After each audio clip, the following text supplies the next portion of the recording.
Stellantis may divert scrapped plans for second Leapmotor EV in Poland. Multinational automaker Stellantis and its joint venture with Chinese-based Leapmotor are eagerly looking to rehome a second electric vehicle EV model to another country in Europe, after plans to build the vehicle at its factory in Poland have been cancelled. Stellantis has officially scrapped plans to build a second EV model at its factory in Tychy, Poland, according to two people familiar with the matter in a report from Reuters. Instead, the company could be looking to build the EV model at Stellantis factories in Eisenach, Germany, or in Trnava, Slovakia, according to one of the sources. The news follows the Leapmotor B10's debut at the Paris Motor Show last month, and it comes as a shift from initial plans to build the EV in Tychy, and it comes amidst ongoing turmoil over low demand and production of the Fiat 500d at the Stellantis factory in Turin, Italy. Stellantis slashes 2024 profit forecast. The German Stellantis plant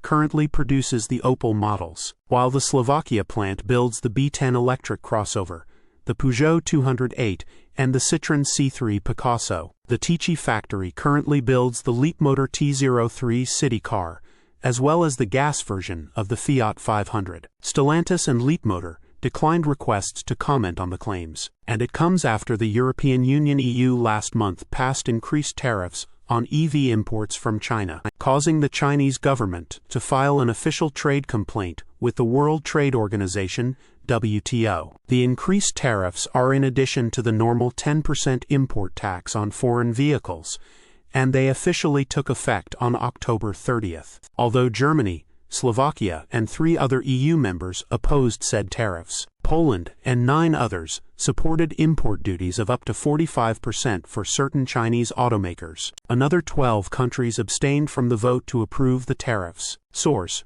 reposted and summarized from Zachary Visconti at teslarati.